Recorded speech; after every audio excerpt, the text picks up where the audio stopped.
Salut à tous et bienvenue sur Retropop Generation pour cette première vidéo sur la chaîne. Alors installez-vous confortablement, n'hésitez pas à vous servir une boisson fraîche ou un café en fonction du temps, car on va passer plus d'une heure sur la saga Wingman, le plus grand des héros. Alors pendant cette vidéo, si vous constatez des erreurs de ma part, n'hésitez pas à m'en faire part dans les commentaires. En effet, je ne suis pas parfait et je suis loin de tout connaître de l'univers de Wingman. Vous pourrez m'apporter peut-être quelques précisions dans les commentaires. Ensuite, pendant cette vidéo, vous allez voir un faux raccord énorme, dû au confinement. En fait, cette vidéo a été tournée pendant le confinement et après. Donc, vous allez sûrement le trouver assez facilement. Faites-m'en part dans les commentaires. Alors, au sommaire de cette vidéo, on va commencer par l'importance de Wingman dans ma vie. Ensuite, on va parler de la création de Wingman, le doublage, l'histoire de Wingman. Je vous ferai ensuite une présentation de ma collection de figurines, de mes différents tableaux que j'ai créés, du coffret DVD Black Box, présentation aussi des CD d'OST, et pour finir, en conclusion, je vous ferai un speed drawing de Wingman, et on se laissera doucement avec une vidéo d'écoute du vinyle de Bernard Minet pour le générique de Wingman. Voilà, un beau sommaire, tout ça c'est après le générique.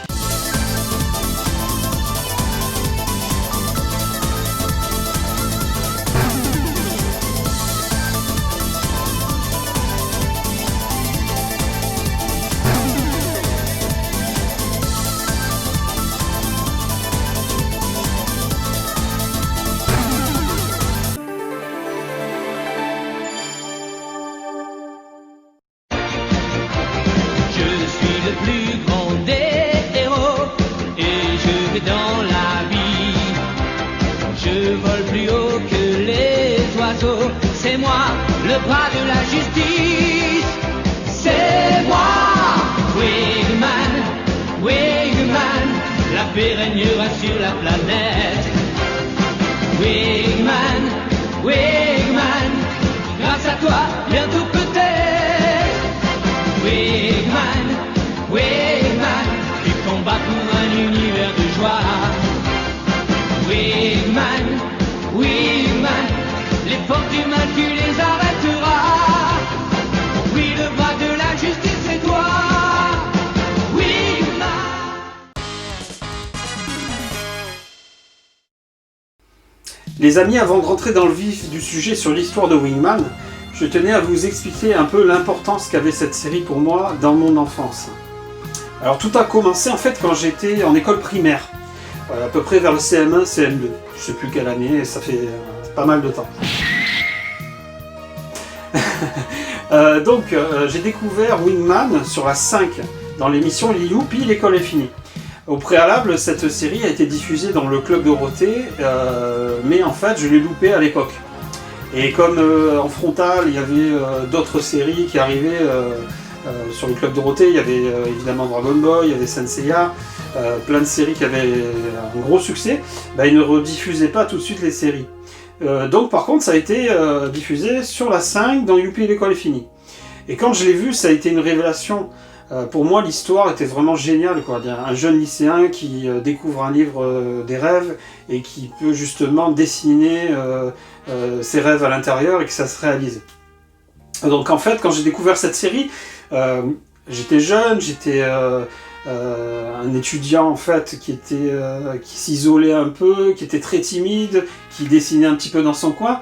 Et donc le fait d'avoir découvert cette série, et bien d'autres, parce que j'étais aussi fan de XOR, de Bioman, qui passait sur le Canal+, sur la 5, dans le Club Dorothée, ça m'a un petit peu stimulé mon imagination, et c'est à ce moment-là que je me suis mis à dessiner. Donc j'ai commencé à griffonner pendant les cours des petits Wingman, des casques, tout ça. Et en fait, on sait que c'est pas bien de dessiner en cours. Mais bon, voilà, je suis quand même devenu quelqu'un qui a eu une petite carrière, on va dire, correcte. Et ça, c'est pas très grave du moment qu'on continue à travailler. Voilà. Donc pour en revenir donc à ça, le fait de dessiner, en fait, ça m'a un petit peu sociabilisé parce qu'il y a d'autres élèves qui sont venus me voir et qui me demandaient mais c'est qui ce personnage? Ouais, il est cool et tout. Raconte-nous un peu l'histoire. Et là, à partir de ce moment-là, ben moi, sur Wingman, j'étais intarissable parce que j'étais tellement accroché à cette série que je racontais tout, je partageais avec les autres élèves, et donc ça m'a resociabilisé. Et en fait, je m'identifiais énormément à David Duchemin, je voulais faire comme lui, être un super-héros, pouvoir dessiner dans le livre, et le costume, les armes, et que tout prenne vie. Ça, c'était vraiment génial, que tout prenne vie et que ça devienne réel, quoi, en fait. Voilà. Et donc, en fait, quand on est enfant, c'est très important, les rêves. On est tous accrochés à ses rêves, on espère que ça se réalise, et avec le temps, ben, on grandit, ce qui se passera un petit peu aussi dans la série, sans vous spoiler, mais on grandit, et en fait, nos rêves changent, nos priorités dans la vie changent, et voilà, ben, après, on est vite confronté aux dures réalités de la vie. Et donc, moi, ce qui m'intéresserait, ça serait de savoir un petit peu dans les commentaires que vous me dites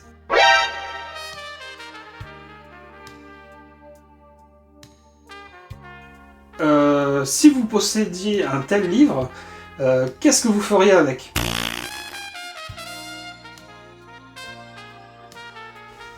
Parce qu'en fait, il y a beaucoup de gens qui sont très terre à terre, ils vont vous dire oh, mais si j'avais le livre des rêves, ben, je demanderais à être riche, je demanderais la vie éternelle, je demanderais ce qu'il n'y ait plus de maladie, voilà. Et donc moi, ce que j'aimerais savoir un petit peu, c'est avoir votre avis. En tout cas, je peux vous donner le mien, parce qu'en fait, quand j'étais gamin, je souhaitais justement faire comme David et être un super-héros. Wingman!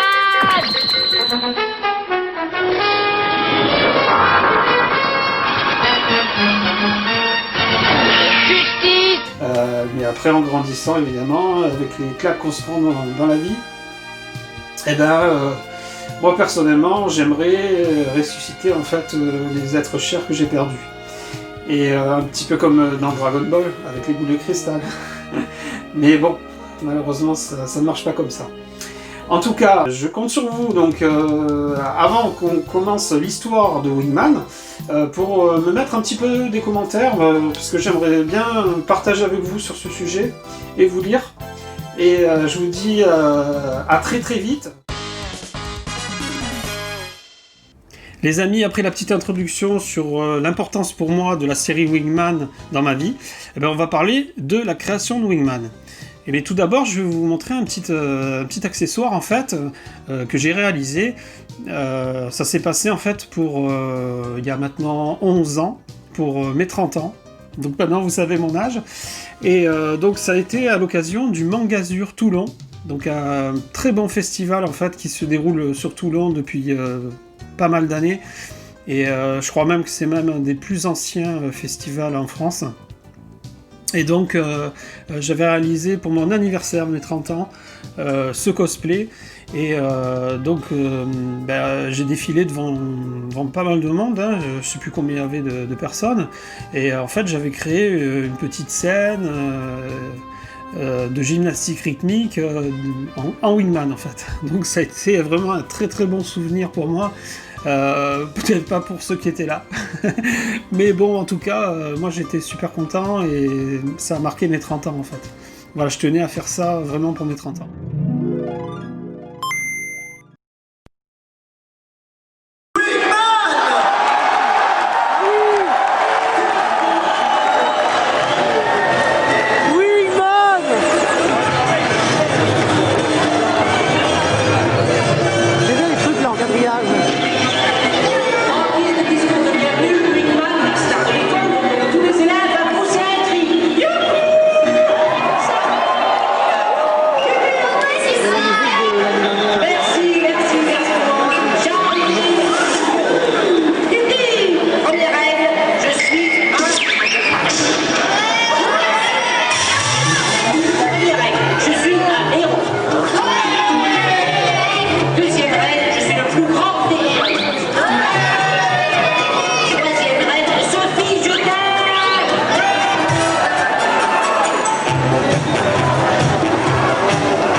Je vous montre un peu le casque. Alors pour l'anecdote, en fait, le casque, c'est la seule chose qui a survécu du cosplay Wingman. Pourquoi ?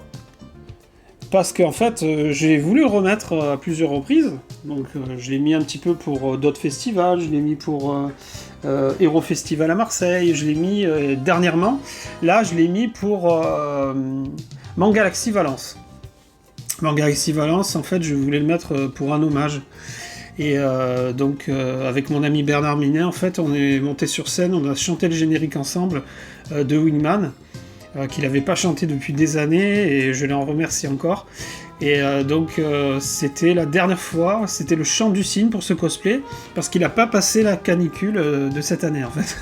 C'est-à-dire que ce qui s'est passé, c'est que je l'ai mis, et après, il est parti en poussière, c'est-à-dire que le casque que vous avez vu là, il est fait à partir d'un casque de vélo et du plastique modelable. C'est une matière que j'avais trouvée sur internet et j'ai mis pratiquement 1 an pour réaliser ce cosplay. Entre la peinture, les idées, tout ça, les recherches. Et donc,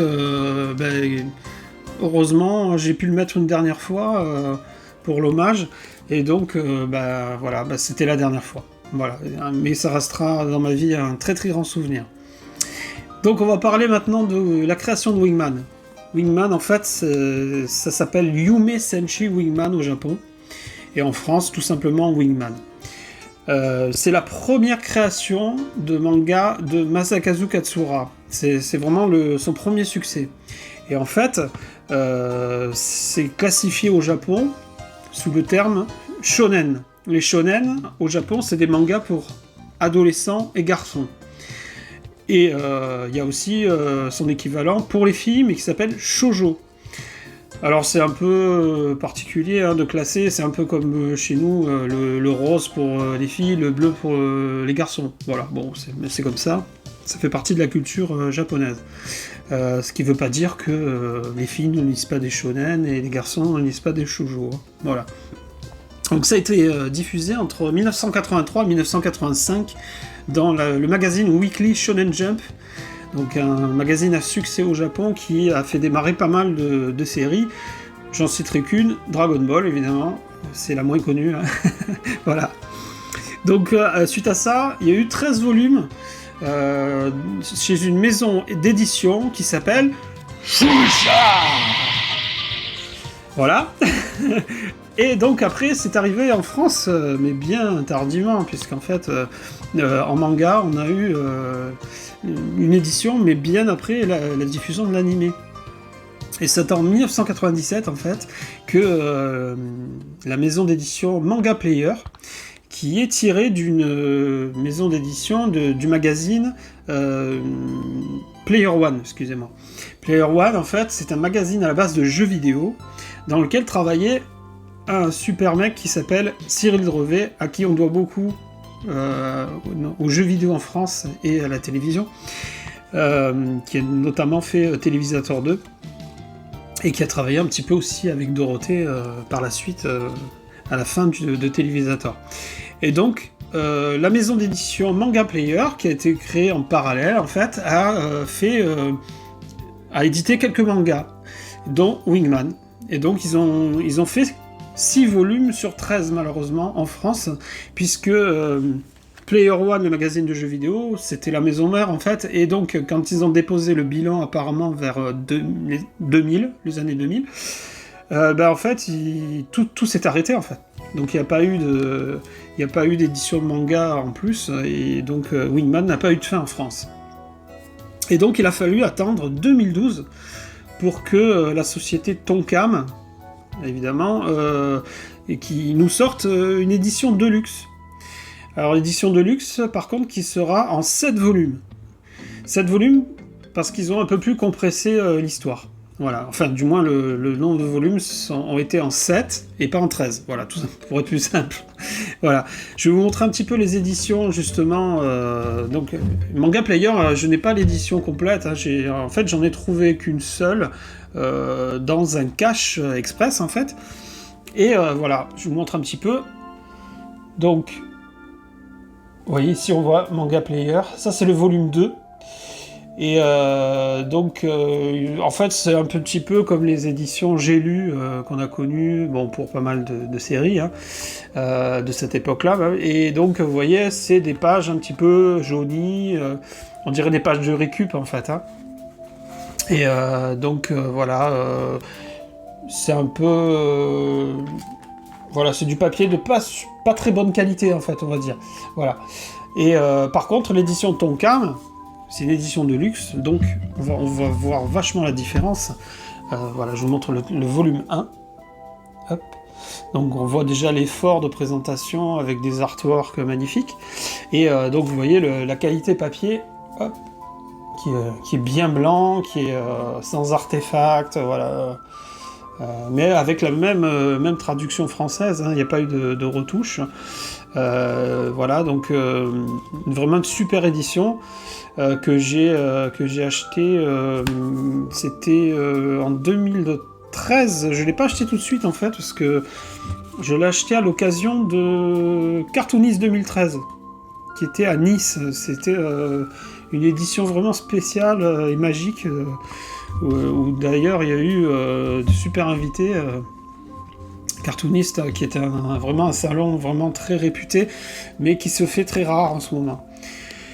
Et donc voilà, édition de 2012 chez Tonkam, et qui est pas facile à trouver d'après ce que j'ai vu sur internet, et à des prix assez importants. Hein. Donc si vous voulez vous la procurer, ça va être assez difficile, ou il va falloir mettre la main au portefeuille. Voilà.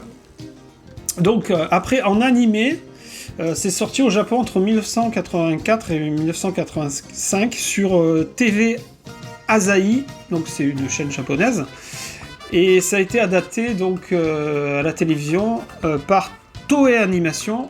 Toei Animation, une petite boîte, je pense que c'est une petite boîte, une PME au Japon. Je pense que vous connaissez pas trop. Mais voilà, ça a été édité en 47 épisodes. 47 épisodes qui, donc, ça ne reprend pas tout le manga, on en parlera plus tard dans l'histoire. Voilà. Et en France, la première édition, diffusion, pardon, c'est en 1989 dans le Club Dorothée. Et par la suite, il y a eu des rediffusions, donc sur la 5, sur TMC, ils l'ont rediffusé plusieurs fois dans l'émission Recré Kids, animée par Isis et Billy, et justement Cyril Drevet qui faisait des rebooks jeux vidéo. Et donc après, ça a été diffusé aussi, je crois, sur Manga et peut-être AB1.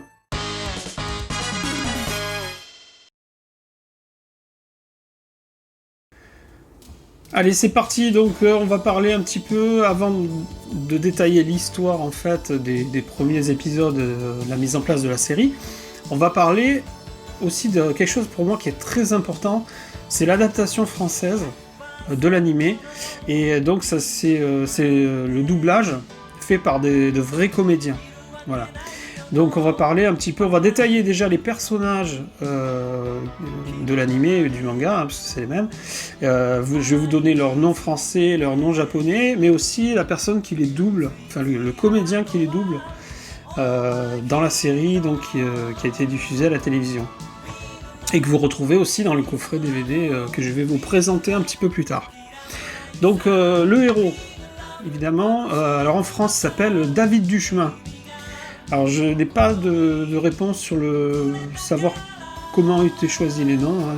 Ça je n'ai pas les réponses. Si vous en avez, dites-moi dans les commentaires, mais moi j'ai fait des recherches, j'ai pas trouvé la raison pour laquelle certains noms ont été choisis en fait. Voilà, donc David Duchemin, le héros, qui s'appelle Kenta Hirono au Japon. Et donc il a été doublé par le comédien Jean-Claude Montalban. Jean-Claude Montalban, qui est un super comédien et qu'on a notamment entendu dans l'animé Cobra Space Adventure en France. Et vraiment qui a une super voix et qui colle vraiment à ce personnage.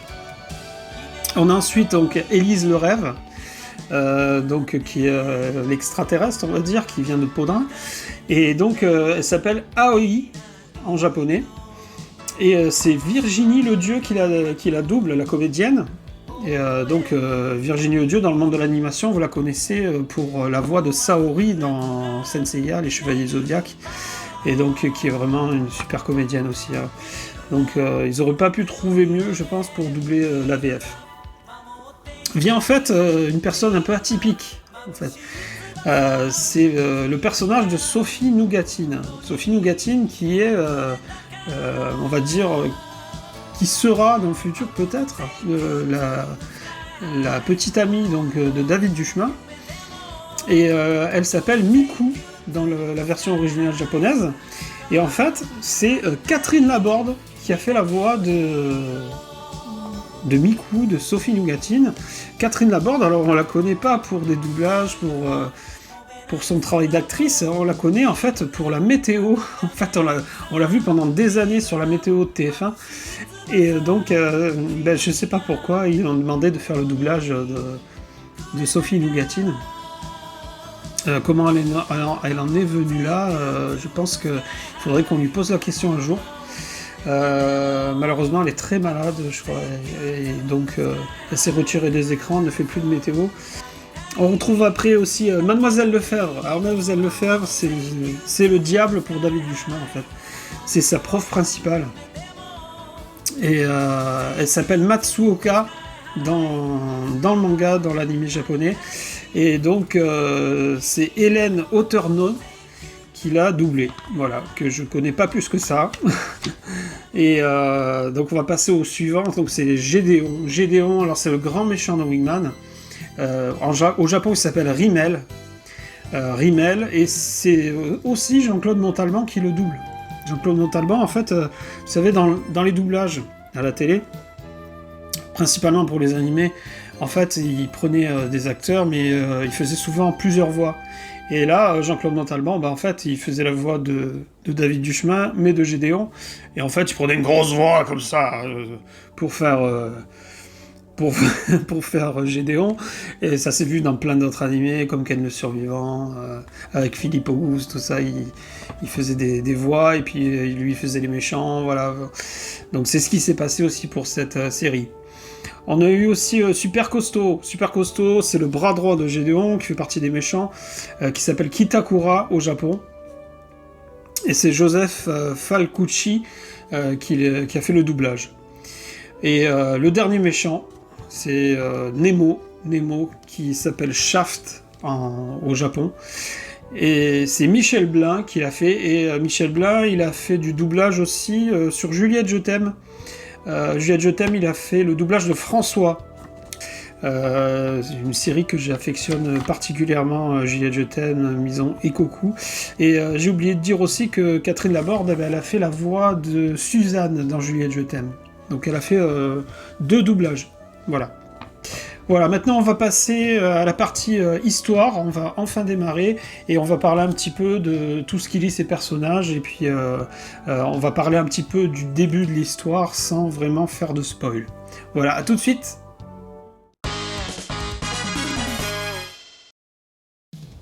Je suis Wingman, le bras de la justice. Yeah. Ouf. Waouh, qui me fait chaud là-dedans. Ouf. Voilà, trêve de plaisanterie. C'était un petit peu pour vous montrer comment on ressort quand on est dans un cosplay comme ça. Vous voyez, je suis tout rouge. Alors, on va parler un petit peu donc de l'histoire de Wingman. Donc, Wingman, quand c'est arrivé en France, j'étais loin d'imaginer que, en fait, à la base, c'était un manga. Donc, les mangas, en fait, pour moi, ça disait rien. J'ai connu pas mal de séries, je pense qu'il y en a beaucoup qui ont mon âge qui sont dans ce cas-là. Les séries, on les a connues parce qu'ils sont passés directement à la télé. Et en fait, quand c'est arrivé dans le Club Dorothée, tout ça, toutes ces émissions, Dorothée, en fait, elle avait fait venir, elle avait fait un package, en fait, avec Claude Berda et Jean-Luc Azoulay, pardon. Ils ont fait un package, en fait, et ils ont ramené tout ça chez nous, et ils ont fait le doublage. Voilà, donc en fait on a découvert ça comme ça, et on savait pas en fait donc qu'entre manga et animé, il y avait souvent une grosse différence. Ça on l'a découvert que dans les années 90 quand ça a commencé un petit peu à arriver. À savoir que la France, c'est le pays, le deuxième pays le plus consommateur de manga, hein, donc derrière le Japon évidemment. Donc nous en fait, on conserve aussi les mangas. Je sais pas si je vous ai dit tout à l'heure, je crois pas, mais quand vous voyez ce type de manga, donc là c'était Manga Player, la qualité du papier, en fait, au Japon, en fait, c'est un petit peu comme de la récup. C'est-à-dire que quand ils font des mangas, bah, ils sont destinés à être lus assez rapidement, et souvent, bah, ils finissent à la poubelle. Alors que c'est chez nous, eh ben nous, on les garde. On les garde. D'où le fait que le papier jauni, voilà, et... non pas qu'on soit plus fan, mais on les garde en fait. Et donc, la série, en fait, quand elle sortira en France et qu'on va découvrir après le manga, ben, on va se rendre compte qu'il y a des variantes. Et en fait, ces variantes sont dues au fait que la série, ben, elle n'a pas eu un super succès au Japon. C'est-à-dire que je vais pas vous spoiler, parce que le but de cette vidéo, c'est de vous donner envie de regarder l'anime ou de lire le manga. Donc je vais vous parler un petit peu brièvement de l'histoire, mais je vais pas vous dévoiler tout le cursus en fait, hein, ça serait pas sympa, et puis voilà, moi ce que je veux c'est que vous soyez surpris par la série et que ça vous donne envie de le voir. Donc en fait, entre la série et le manga, il y a des variantes. Ces variantes en fait, elles sont surtout significatives dans le fait que je trouve qu'il y a beaucoup plus d'action dans le manga.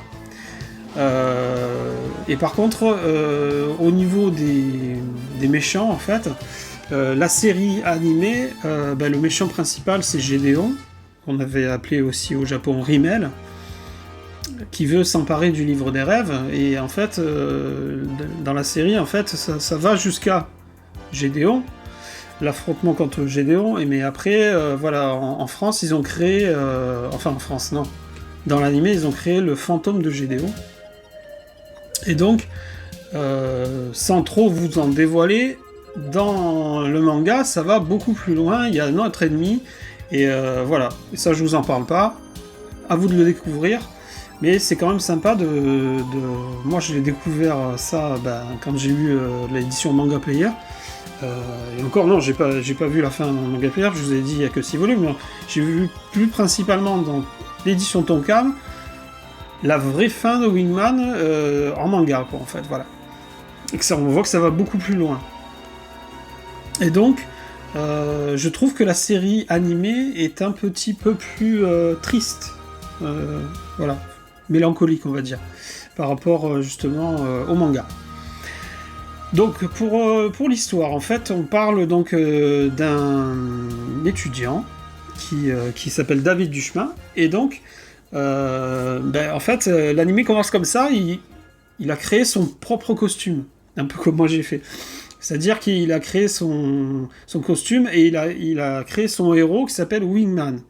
Alors au début c'est un costume artisanal, tout ça. Et en fait, il va avoir pas mal de déboires parce qu'en fait, quand il est dans sa classe, il est un peu chahuteur. En fait, son but, c'est appliquer la justice, en fait. Il veut que la justice, elle soit vraiment omniprésente. Voilà. Donc, il va prendre parti ses camarades. Quand il y en a un qui va s'endormir en cours, il va se transformer en justicier, et puis il va aller lui dire en fait que c'est pas bien de dormir, voilà, des trucs comme ça. Donc cette échelle-là, son prof principal, qui est Mademoiselle Lefebvre, elle ne supporte pas parce qu'il dissipe complètement sa classe, quoi, en fait. Une fois qu'il est parti dans ses délires de costume, en fait, après tous les élèves, en fait, ils sont dissipés et puis ils écoutent plus les cours et tout. Donc Mademoiselle Lefebvre, en fait, c'est un peu comme, on va dire, une seconde maman. C'est un professeur en fait qui est assez strict et qui va le remettre en place à chaque fois. Donc suite à ça, en fait, il se fait un petit peu réprimander par sa prof principale, régulièrement, et donc elle va lui dire, elle lui confisque son costume, et elle va lui dire, il faut que tu arrêtes avec ça, quoi. Tu disciples les autres élèves, si tu continues, tu vas être renvoyé de l'école. Et donc, mais David, en fait, il dit, oui, mais moi, il revendique qu'il veut être un super-héros quand il sera grand, et que il va inventer une potion ou quelque chose qui va lui permettre de devenir vraiment Wingman. Et sa prof, en fait, elle le remet en place en lui disant, tu sais, avec les résultats scolaires que tu as, ça m'étonnerait que tu puisses inventer quelque chose de la sorte. Donc ça le décourage pas, hein, David. Et donc il va rentrer chez lui. Et sur le chemin du retour à sa maison, en fait, eh ben, il va avoir une apparition, en fait, d'un poteau électrique, en fait. Il va lui tomber un livre. Et ce livre, en fait, c'est le livre des rêves. Le livre des rêves. Et le livre, il vient pas tout seul. Il va y avoir aussi Élise le rêve, donc Aoi en japonais, qui va tomber aussi sur lui. Et donc, il est catastrophé, il sait pas ce qui lui arrive et tout, et il se dit, il faut que je la cache, parce que Élise, elle est en petite tenue en plus, hein, donc en pleine rue, il a une fille superbe dans les bras et tout, en petite tenue, donc il commence à flipper. On voit même le sang sortir de son nez, là, un peu comme dans pas mal d'animés japonais. Et donc, il court, et puis il rentre chez lui, il la cache dans sa chambre. Et puis Aoi, Élise le rêve, donc elle est inconsciente. Et donc, David, il commence à regarder un petit peu le livre des rêves, mais il sait pas ce que c'est. Il croit que c'est un bouquin pour dessiner, parce qu'il y a plein de pages blanches à l'intérieur. Donc, il commence à l'ouvrir. Et puis il se dit, waouh, il y a un stylo, il est magnifique en plus, il y a un super stylo, et puis il est stylé le stylo, hein. Et donc il prend, et il se dit, bah, je vais commencer à dessiner un Wingman à l'intérieur. Et puis donc il fait son costume, tout ça, et puis il met la formule de transformation, qui en France, il écrit simplement Wingman.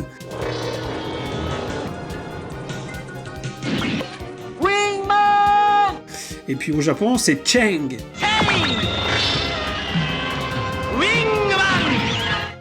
Cheng, c'est la transformation en fait.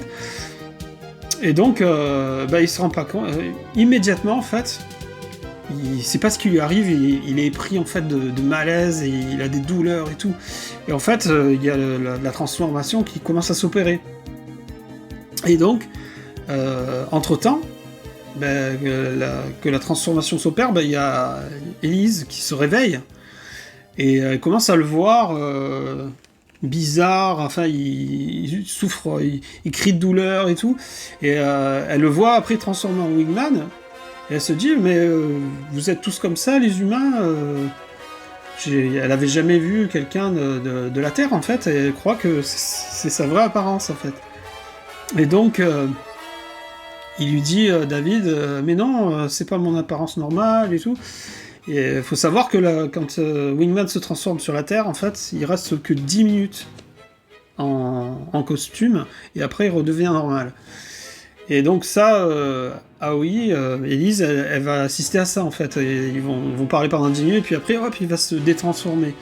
Et elle va croire qu'en fait, qu'il a encore une autre apparence. Et en fait, elle vient de comprendre que David avait utilisé le livre des rêves. Et donc, elle se met en colère, en fait, elle veut pas que quelqu'un d'autre l'utilise, parce que ça peut être utilisé comment dire, très mal utilisé par les méchants, voilà, donc bon. Et donc David, pour faire bref, il lui dit, mais tu sais... pourquoi tu es venu sur notre planète en fait, et Élise commence à expliquer donc que sa planète a été prise, elle a été occupée par Gédéon en fait et son armée, qui sont venus justement pour lui prendre le livre des rêves, parce que le livre des rêves, évidemment, tout ce qu'on écrit à l'intérieur, ça se réalise. Donc comme j'en ai parlé dans l'introduction, qui ne rêverait pas d'avoir un bouquin pareil.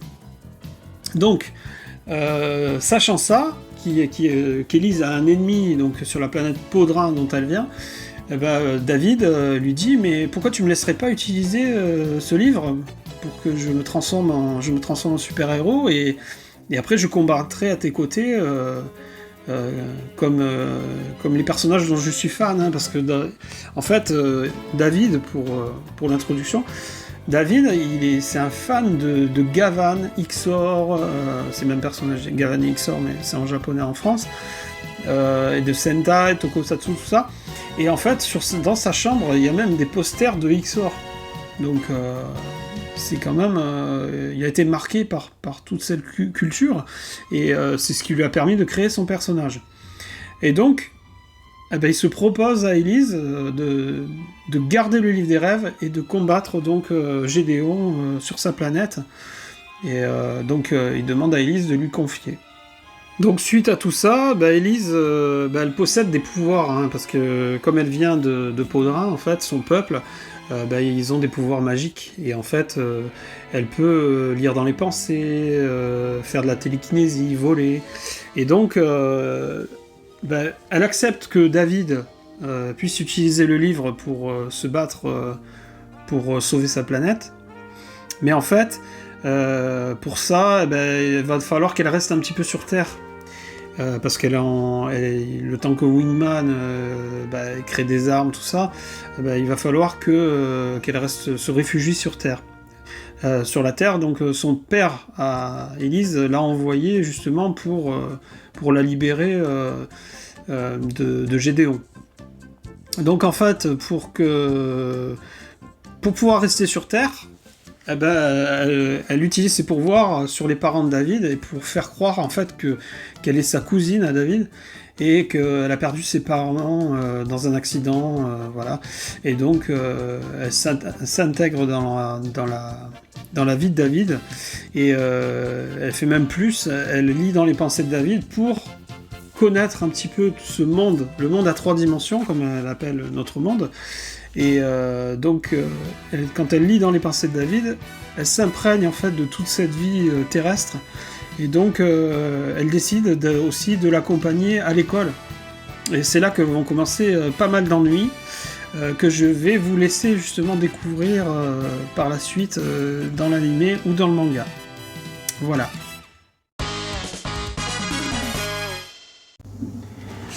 Voilà les amis, on continue la saga Wingman avec la présentation maintenant de ma collection de figurines. Une collection assez modeste, hein, on va dire, parce qu'il existe beaucoup d'autres modèles de Wingman, mais bon, j'ai acquis celle-ci pendant des années. Donc on va commencer d'abord par le groupe de Wing Nana, Wing Girl en version originale, qui sont des gâchapons, et donc je les ai achetés il y a pas mal d'années. C'est sorti chez Bandai, elles font 7 cm, donc on voit tout le groupe de filles, et c'est sorti en 2005, elles sont en PVC, et voilà, donc je les ai achetées toutes ensemble, donc c'est pas très très cher, et en plus, même maintenant, on les trouve, j'ai vu chez mon ami de Collector Shop, je mettrai dans la description le lien vers sa boutique eBay, j'ai vu qu'il les avait. Donc c'est abordable, ça reste abordable. Par contre le Wingman, il était toujours tout seul. Et celui que vous voyez là, il fait pas partie de la collection de gâchapons. C'est une autre collection que je vous présenterai juste après. Mais voilà, il existe le pack, les 3 figurines Delta Force, jaune, bleu, rouge, dans cette édition Bandai, mais je ne les ai pas. Je les ai pas pris. À l'époque j'avais déjà celui-ci qui fait 10 cm. Et qui allait bien avec, donc je les ai pas achetés, mais peut-être que je les achèterai dans le futur.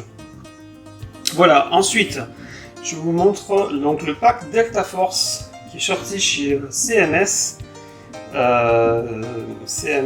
et c'est sorti en 2007, elles font 16 cm, et en fait, elles sont vendues toutes ensemble. Donc il y a le Wingman en jaune, en bleu, et en rouge. Alors elles sont très bien faites. Bon, elles sont articulées uniquement sur la tête et les bras, mais on peut pas faire grand chose. Et elles ont quand même, elles ont des ailes toutes les 3. Pour rappel, la Delta Force, en fait, c'est une attaque que Wingman utilise uniquement dans le monde de la 3 dimensions, et ça ne fonctionne pas dans l'espace cordélien. Et en fait, c'est une attaque en fait qui emprisonne son ennemi dans un dôme en forme de triangle et qui le confine avec une énergie à l'intérieur qui va le détruire. Voilà. Je vous renvoie bien sûr aux épisodes de la série pour comprendre le but de la création de cette attaque. Donc, comme je disais, CMS 16 cm créé en 2007. Moi, je les ai pratiquement depuis le début. Je l'ai trouvé magnifique. Voilà. On va passer maintenant à la version... Ah oui, c'est vrai, il y avait aussi celle-ci qui est toute seule. Toujours la même collection, mais par contre, il n'y avait pas les ailes. Je l'ai acheté avant le pack Delta Force. Par contre, je lui ai rajouté le petit livre des rêves qui est dans la main, avec le stylo, qui appartient en fait à cette figurine-là qui fait 10 cm. Voilà, je trouvais que c'était sympa de lui mettre comme ça dans la main. Voilà, très belle collection. On va passer maintenant à la pièce maîtresse. Pièce maîtresse, donc c'est la version Medicom. Medicom qui est sortie en 2010. Elle est sortie en 2010. Elle fait 30 cm de haut, c'est Medicom Toy qui le fait. Et par contre, elle est complètement en tissu. Elle est magnifique. Voilà, je vous laisse l'admirer. Voilà, c'est vraiment une pièce de collection ultime pour tous ceux qui aiment Wingman. Je vous montre un peu la qualité du casque, des plastrons. Voilà, c'est vraiment superbe. Et donc, j'ai pas tous les accessoires parce que je les ai laissés dans les emballages qui ne sont pas chez moi. Mais pour moi, c'est le Wingman que j'attendais en fait. Il existe d'autres versions de Wingman évidemment, mais c'est la seule qui est, à ma connaissance, en tissu. Comme les Sentai en fait, ils ont tous, comme les Bioman, voilà, ils ont tous des habits un peu en lycra. Voilà, mais ça donne un bel effet.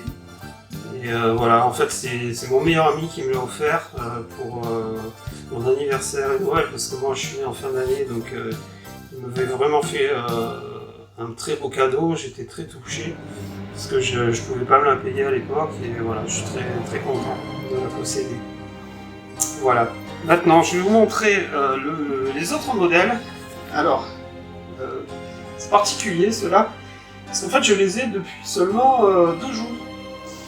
Bon, je vous ai montré celui-ci, donc 10 cm. Et ben, je vous montre maintenant le même, mais dans son emballage d'origine. C'est sorti chez Banque Presto en 1999, il faut 10 cm. Voilà, donc c'était la collection avec les 3 personnages de Wingman Delta Force. Il existe aussi Super Costaud, Elise et Sophie Mugatin, mais je ne les ai pas. Moi j'avais que celui-ci, mais bon, l'emballage pareil n'est pas chez moi. Mais c'est mon ami qui m'a beaucoup ému, qui m'a envoyé les 3. Il m'a fait cadeau donc des 3 couleurs. Je les ai reçus il y a 2 jours.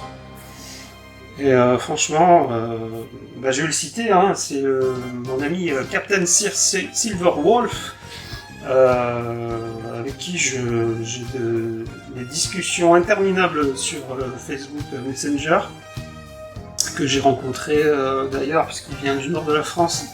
Moi je suis de Marseille. C'est le nord. Et c'est vraiment un mec en or. C'est un très grand cosplayer France et collectionneur aussi. Et comme il sait que je suis fan de Wingman, il me les a envoyés par la poste. Et franchement, c'est vraiment un super cadeau, quoi. Il m'avait aussi envoyé une figurine des Maîtres de l'Univers de Musclor, la réédition. Et voilà, c'était il y a 1 an et demi, 2 ans. Voilà, donc c'est un très grand fan de C18. Et je lui fais de gros bisous. Et j'espère qu'on va se voir très rapidement. Voilà, c'est tout pour les figurines. Et je vais vous montrer la dernière pièce. Alors, dernière pièce, c'est particulier parce que c'est un custom en fait, c'est un cadre 3D de Wingman. J'avais fait une commande, donc vous savez que moi je dessine, mais en fait j'ai des amis qui sont dans ma région qui font de l'impression 3D et donc je leur avais demandé un Wingman et donc ils m'ont réalisé, je les ai laissés faire, ils ont fait ce qu'ils voulaient et franchement je trouve ça génial. Un Wingman à impression 3D, vous voyez comme c'est fait, et on voit une épaisseur, et avec le fond évidemment quadrillé comme j'aime, voilà. Et donc leur société s'appelle 3D Sculpt, et ils font des tableaux sur commande de plusieurs séries animées, jeux vidéo, voilà. Et donc voilà, je vous invite à aller les contacter, je mettrai le lien dans la description. Et c'est vraiment super ce qu'ils font. Voilà. Bon ben je vous laisse et on va se retrouver pour notre rubrique.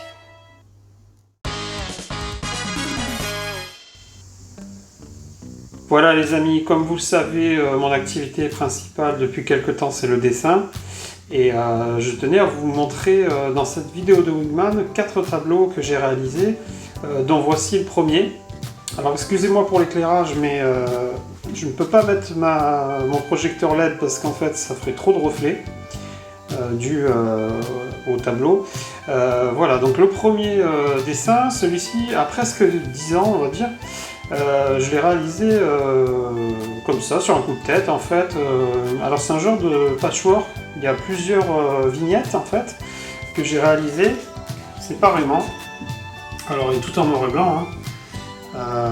Donc j'ai réalisé chaque dessin, puis je les ai collés un peu dans des vignettes. Voilà.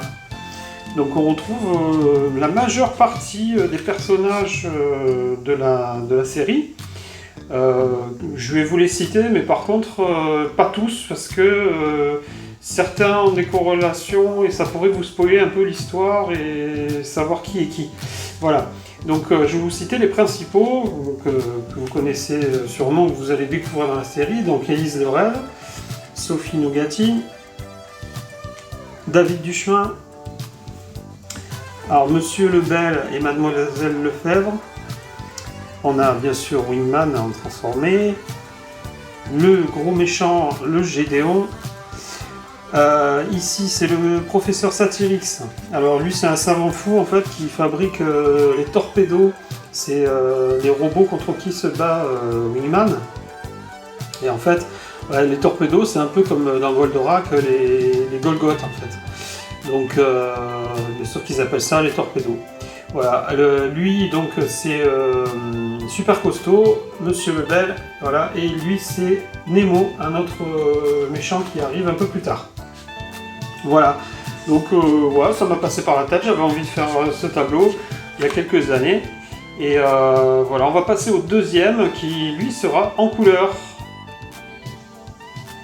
Et voici le deuxième. Alors celui-ci pareil, c'est un 50 par 70. En général, c'est les tailles les plus grandes que je fais. Hein. Quand vous venez me voir sur mon stand en convention, j'ai derrière moi en fait plein de cadres de ce type. Et je trouve que c'est déjà bien assez grand et que ça prend beaucoup de temps à faire. Alors celui-ci, il a que 2-3 mois. Hein. Vous l'avez sûrement vu sur ma page Facebook si vous me suivez. Et je ne l'ai pas encore emmené en convention puisque évidemment on est passé par le confinement, donc il n'y a pas eu de convention depuis. Donc voilà, j'ai refait une scène, une scène qui n'existe pas forcément, hein, c'est juste que j'ai eu envie de la faire, où on a Élise Le Rêve donc, et Sophie Nougatti appuyées sur un rocher qui va se faire attaquer, les deux filles vont se faire attaquer par un super costaud qui est géant derrière, avec Wingman qui vient à la rescousse. Voilà, donc un tableau qui est fait au feutre à alcool, qui est fait à l'aquarelle pour tout ce qui est fond de l'image, et aussi pour les rochers, donc de l'aquarelle pour les rochers. Et donc ça donne, l'aquarelle, ce qui est bien, c'est que ça donne un aspect un peu granuleux, donc ça donne bien pour les rochers, c'est génial quoi en fait. Voilà, bon, maintenant on va passer au troisième et quatrième, et là c'est différent parce ce sont des celluloïdes. Et je vais vous expliquer un petit peu ce que c'est qu'un celluloïd pour ceux qui ne connaissent pas. Voilà les amis, maintenant je vous présente donc un autre format 40 par 50, mais par contre qui est sur cellulo. Alors ça c'est un cellulo que j'ai réalisé il y a quelques années maintenant, sur la transformation de David Duchemin en Wingman. Alors le cellulo, pour vous expliquer ce que c'est, pour ceux qui ne connaissent pas, jusqu'aux années 2000 en fait, les dessins animés étaient faits sur des feuilles de cellulose. Toutes les maisons de production, Toei Animation, Sunrise, Disney même, hein, évidemment, faisaient des dessins animés sur cellulo. La particularité du cellulo, en fait, c'est que ça permettait en fait de ne pas redessiner à chaque fois toutes les actions. C'est-à-dire qu'on dessinait un visage vide, puis après on dessinait les yeux à part, la bouche à part, le nez à part, par exemple, sur d'autres feuilles de cellulose qui faisaient qu'on pouvait faire des animations avec. Voilà. Donc là, en fait, je l'ai réalisé sur cellulose. C'est-à-dire que c'est un genre de film transparent qui crée un décalage évidemment avec le fond. Et le cellulo, en fait, c'est ceux qui sont vraiment originaux, ils étaient faits en fait très rapidement. C'est-à-dire que c'était d'abord dessiné sur papier, et après le papier c'était retranscrit sur la cellulose, au niveau des contours des personnages. Et une fois que c'était fait, il y avait des animateurs qui s'occupaient de faire la colorisation. La colorisation, ils la faisaient à la gouache. Et la gouache, vous en avez tous fait quand vous étiez petits, c'est assez fragile, c'est très fin et ça peut s'écailler avec le temps. Et donc, il y a des fois des cellulos qui sont abîmés parce qu'en fait, à la base, ils n'étaient pas faits pour être conservés autant d'années. Donc voilà, donc là, ce cellulo, par contre, je l'ai fait moi à l'acrylique. Parce qu'à l'acrylique, en fait, c'est beaucoup plus épais, c'est beaucoup plus robuste, ça accroche bien à la feuille de cellulose. Et ça a un rendu encore plus brillant. Voilà. Donc on voit... alors, celui-ci, c'est moitié cellulo, moitié numérique. C'est-à-dire que moi, je voulais donner vraiment un effet explosion derrière. Donc j'ai fait un dessin de fond à l'ordinateur. Et par contre, le dessin sur cellulo, évidemment, c'est fait à la main. Donc le dessin sur cellulo, c'est très très très long à faire. Parce qu'en fait... il faut commencer évidemment pas à pas, quoi. C'est-à-dire qu'on va faire les yeux, on va faire les zones foncées, et en dernier, moi je fais les zones claires par exemple. Voilà, pour le visage, j'ai commencé par les yeux, après j'ai fait le blanc, j'ai fait les ombres ici, voilà, et après j'ai fait le remplissage du visage. Et ça, évidemment, ça prend beaucoup de temps. Parce qu'en fait, il faut attendre à chaque fois que la peinture sèche aussi. Hein. Et des fois, en fonction des couleurs, il y a des couleurs qui sont plus transparentes que d'autres, donc il faut prendre plus de temps et faire plusieurs couches. Et la couleur la pire, je crois, c'est le rouge. Le rouge, il y a des rouges qui sont transparents et il faut pas mal de couches. Donc j'avais réalisé même il y a quelques temps, pas mal d'années aussi maintenant, un cellulo de Ranma et demi. Si j'ai l'occasion, je vous le montrerai, il y en a qui l'ont vu en convention. Le costume de Ranma, il est rouge, excusez-moi. Et j'avais passé beaucoup de temps et fait pas mal de couches. Voilà, je vais vous montrer maintenant le dernier cellulo que j'ai fait, qui est lui complètement fait à la main, même le fond. Et dont je suis assez fier, voilà, et je le garde en ma possession. Il y en a qui l'ont vu en convention parce que je l'ai déjà amené. Allez, à tout de suite les amis. Et voici donc le dernier cellulo que j'ai réalisé il y avait bien 3-4 ans, qui est entièrement fait à la main par contre, pas d'impression pour le fond. Donc désolé pour le reflet, mais voilà, j'ai voulu représenter l'attaque sur Podrin, l'attaque avec le Gédéon, donc le méchant, et Wingman et Elise le rêve, voilà. Donc Podrin en fait, comme c'est une planète extraterrestre, il y a des couleurs vraiment particulières et une architecture aussi au niveau des bâtiments, tout ça qui est vraiment typique à Podrin. Voilà, donc ça vous le découvrirez dans le dessin animé. Et donc voilà, toujours un format 40 par 50. Je vais vous zoomer un petit peu. Voilà, hop. Donc Wingman qui protège Elise. Hop, sur un rocher. Et voilà, et Gédéon. Voilà, on voit pas bien parce qu'il n'y a pas assez de lumière, enfin un petit peu quand même, mais il y a des paillettes aussi. Hein. J'ai fait une aura à paillettes. J'aime bien les paillettes, moi, dans le dessin, je les rajoute à la fin. Vraiment quand le dessin est terminé.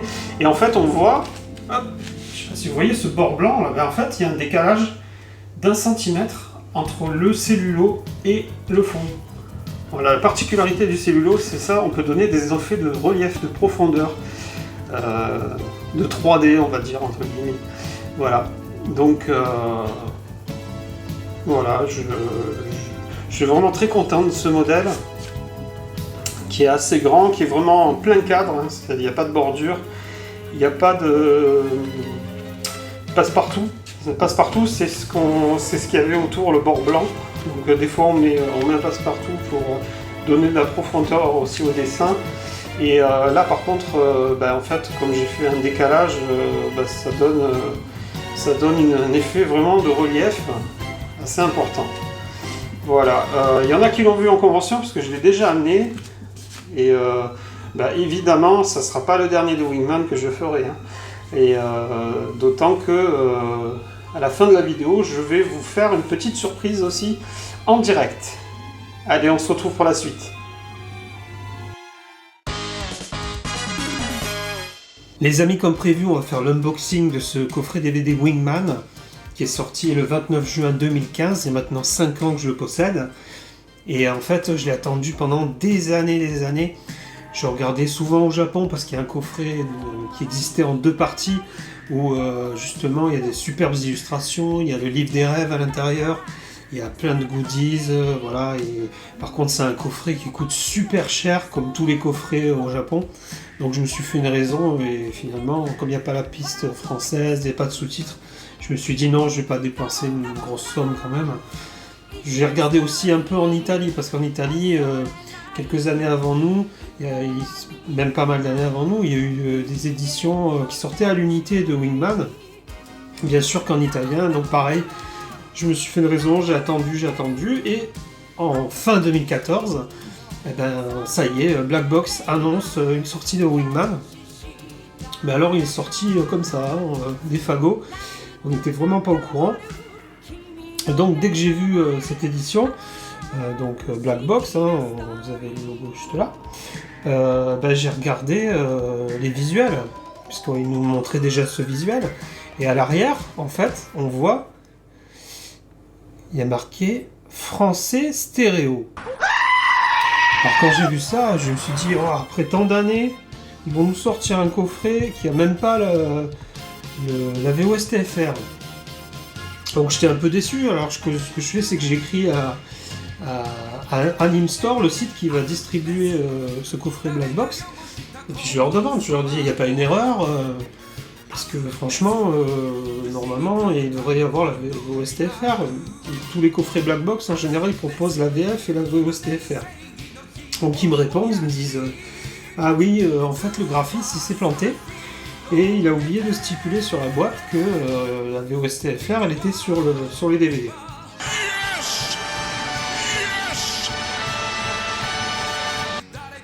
Donc ouais, super content, moi je vais sur le site, donc je fais ma réservation, j'attends de recevoir, je le reçois, et puis évidemment dès que je le reçois, je le mets dans ma platine DVD, et puis je vois que évidemment il y a la VOSTFR, mais aussi la VF. Et aussi, ce qu'ils ont fait, c'est que ils ont repris les masters d'origine, ça c'est important pour que la qualité d'image soit bien. Et aussi, il n'y a pas de censure. Il n'y a pas de censure. Et donc aussi, toutes les scènes intermédiaires qu'on voit juste avant les pubs au Japon, tout ça, ça y est.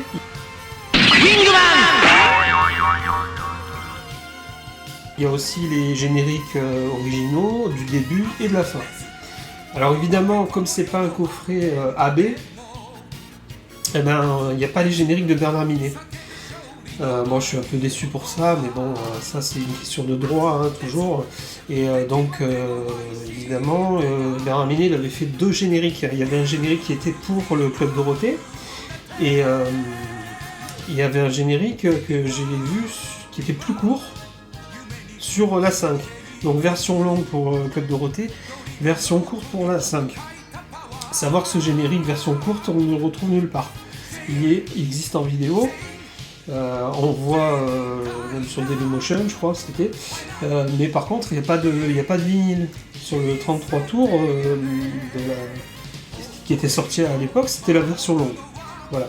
Bon, un peu déçu, mais voilà, bon, tant pis, hein, maintenant on a quand même cette édition DVD. Donc je vais vous montrer un petit peu l'intérieur. Alors je suis un peu partagé sur ce coffret parce que je l'ai beaucoup attendu et j'ai l'impression que Black Box, en fait, ils l'ont sorti, mais vraiment à l'arrache. C'est-à-dire que d'un coup, on a su qu'il sortait. Quand j'ai vu le visuel, je me suis dit, mince, alors on dirait vraiment qu'ils ont fait du Photoshop, quoi, en fait. Hein. Ils ont pris des images, ils ont collé les unes après les autres. Et en fait, ça rend pas vraiment honneur à ce que fait Black Box d'habitude. À l'arrière, leur habitude à Black Box, c'est de faire ça, voilà, des vignettes façon pellicule de cinéma. Ça, je trouve sympa, j'aime bien. Mais par contre, voilà, la page de présentation, je trouve ça pas terrible. Hein. On va pas perdre de temps, je vais l'ouvrir. Et vous allez voir que l'intérieur, c'est pas mieux. Voilà, donc, première illustration. On a donc David Duchemin qui se transforme après avoir dessiné le costume de Wingman dans l'île des rêves. Donc les dessins, on dirait des screenshots en fait. On dirait pas des dessins qui ont été faits par un illustrateur comme ça se fait sur beaucoup de coffrets DVD. On l'ouvre. Là, donc on a Wingman avec le Wingharder, en fait, arme stratégique de défense, il dit en version française. On a aussi une illustration où il y a Élise le rêve en petite tenue. Alors pareil, on dirait du screenshot. C'est pas super. Et sur le côté, la dernière illustration, donc Sophie Nougatine, qui tient le livre des rêves contre elle. Voilà. Très simple, très sobre. Voilà. Donc je vais ouvrir le coffret, et vous allez voir qu'il y a une autre chose je trouve ça dommage, qui me conforte dans le fait que ce coffret DVD il est sorti avec précipitation. Donc on a les DVD, donc pareil, très simpliste, un personnage sur chaque. Voilà, on peut les faire pivoter, il y en a 8 en tout. Et en fait, c'est bien ces coffrets-là parce que c'est des coffrets qui sont assez compacts. C'est pas comme les premières séries qu'on avait achetées il y a des années sur les salons manga ou même sur internet. Il y a certains coffrets comme les 4 size, il y avait 3 volumes. Amy Magique, pareil. Il y a aussi il y avait plein de séries qui étaient en 3-4 coffrets et ça prenait beaucoup de place en fait. Donc là, ce que j'apprécie quand même, c'est que Black Box et Anime Store, ils font beaucoup ce format-là maintenant. Donc ça prend beaucoup moins de place sur nos étagères et c'est beaucoup plus joli. Mais voilà, bon, c'est pas le meilleur, hein, le Wingman. Alors ce qui fait que moi je suis vachement déçu, c'est que Black Box d'habitude il propose des petits livrets à l'intérieur et dans leur coffret en général, hein, c'est pas tout le temps je pense, mais là Wingman ils ont fait un insert ici qu'on voit derrière le dessin où il a le Wingharder et en fait il n'y a pas de livret. Voilà. Je suis vraiment déçu parce que j'aurais au moins aimé parce que moi je l'ai acheté au départ Day One, donc quand on l'achète Day One on sait pas ce qu'on va trouver et moi j'ai vu que voilà il y avait rien dedans et par contre il y avait l'emplacement pour le mettre. Donc un petit artbook, je sais pas, avec quelques images, ou la présentation des personnages, l'histoire. Voilà, ça s'est fait pour plein d'autres animés, mais ils l'ont pas fait pour celui-là. Voilà. Ou alors, je sais pas, des petites lithographies sur chaque personnage de la série. Voilà, ça aurait été sympa. Voilà, bon, au lieu de ça, il n'y a rien. Voilà. Donc ça, je suis un peu déçu, parce qu'en tant que fan, c'est vrai qu'on s'attend toujours à avoir une belle édition. Et là, je la trouve vachement simpliste. Même si, bon, maintenant, vous pouvez la trouver à 10€. C'est sûr, ne vous privez pas hein, à 10 €, prenez-la, parce que c'est une œuvre majeure de Katsura, et c'est surtout sa première œuvre qu'il a fait en manga, et qui a été adaptée par la Toei, justement, avec succès, puisque c'est ce qu'il a fait connaître. Et donc, voilà, donc je peux que vous encourager à le voir. C'est un peu parodique, hein, on parle de Tokusatsu, mais c'est en fait David Duchemin, Kenta Imuro en version originale, en fait il est fan de tout cet univers Bioman, on voit, il y a des clins d'œil à Gavan, dans sa chambre il y a un poster et tout, XOR donc en France. Voilà, donc c'est vachement sympa. Et très mélancolique aussi, c'est assez triste. Hein. Je vais pas vous spoiler, mais il y a beaucoup, on rigole bien dans cette série, mais il y a quand même des passages qui sont assez tristes. Moi qui m'ont marqué à l'époque quand j'étais gamin, et qui me marquent encore évidemment, parce que je suis toujours sensible à cette histoire-là. Voilà, donc je vous encourage à l'acheter, peu importe où vous l'achetez. Sur les salons, en tout cas, Anime Store, il est vendu 10 € sur les salons quand vous venez me voir ou quoi sur un festival. Vous pouvez y aller, au moins vous faites marcher un peu le commerce aussi hors internet. Voilà.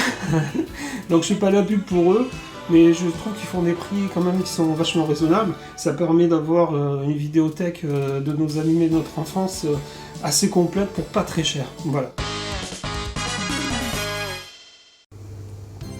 Voilà les amis, on se retrouve maintenant pour les OST donc, de Wingman. Alors c'est en 2 volumes et c'est sorti en 2003 chez Animex. Donc des coffrets en fait qui regroupent en fait toutes les OST de la série télévisée. Voilà, avec des illustrations originales. Voilà tous les titres. J'espère que vous arriverez bien à voir les titres des OST. Avec le générique, le premier c'est le générique et le ending c'est Wing Love. Voilà. Hop. Et je vous montre aussi le deuxième coffret avec une illustration qui est vraiment très jolie de Sylvie Puit. Donc là je vous ai dit son nom tout à l'heure, je ne vous l'ai pas dit quand je vous ai présenté le patchwork de personnages, mais en fait je réfléchissais, le nom ça vous spoilera pas. Par contre si je vous dis qui c'est et ce qu'elle fait, là ça va vous spoiler, donc je vous le dirai pas. Voilà, vous découvrirez ça directement dans la série. Donc moi je les ai depuis un petit moment. Hein. Bon, c'est très sobre. Hein. Il n'y a pas de bouquin avec des illustrations, c'est pas de hardbook. Hein. Vous voyez, c'est juste une feuille, hop, avec tout en japonais. Voilà, très très sobre. Évidemment, il est sorti d'autres disques avant ces CD, puisque avant les CD, évidemment, il y a eu des vinyles. Et les vinyles, je ne les possède pas, je possède que le vinyle français, en fait, de Bernard Minet, en fait, le générique long, parce que comme je vous l'avais dit précédemment, le générique court, je ne l'ai jamais trouvé en vinyle, puisqu'il a été édité qu'en version longue et instrumentale. Voilà, mais voilà, on en reparlera un petit peu plus tard. Voilà, après, donc pour tout ce qui est vinyle OST, j'ai vraiment japonais. En fait, je vais vous orienter vers la chaîne d'un jeune youtubeur qui s'appelle Ozaki Show, qui fait du rétro gaming sur sa chaîne, mais aussi qui est un passionné vraiment de tout ce qui est OST d'animés de notre époque, enfin des époques des années 80-90. Et malgré son jeune âge, justement, il présente, il a une passion, voilà, pour tout ce qui est musique japonaise.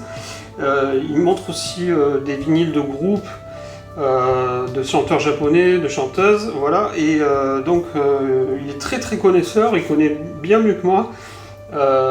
Et souvent dans ses vidéos, même jeux vidéo, il passe des musiques de Wingman, de l'OST. Et ça m'a fait tilt le premier coup que j'ai vu sa vidéo, parce que comme je les connais très très bien ces musiques, je me suis dit oh mince alors, il parle de jeux vidéo, mais c'est la musique de Wingman derrière et tout. Donc voilà, je vous enverrai vers sa chaîne, parce que c'est un youtubeur qui a du talent et qui parle vraiment avec passion de tout ce qui est OST japonaise et aussi de jeux vidéo. Voilà.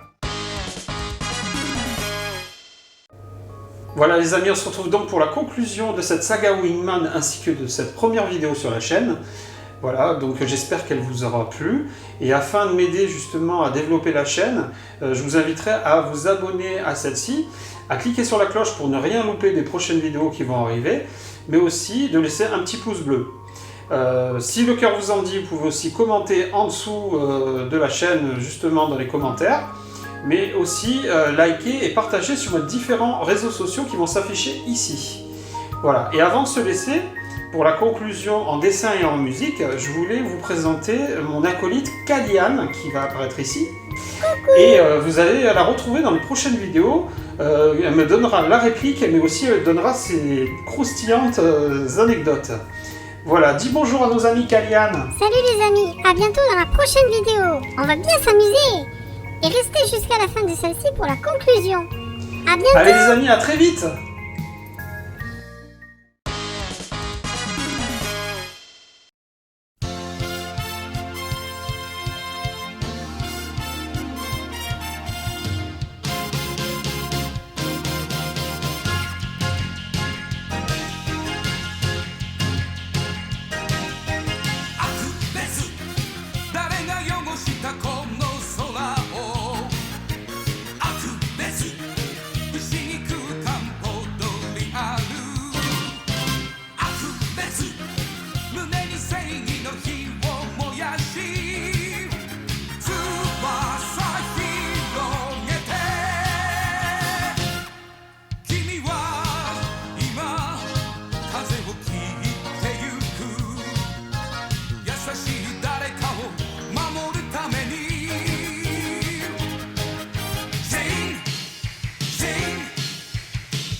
Universales.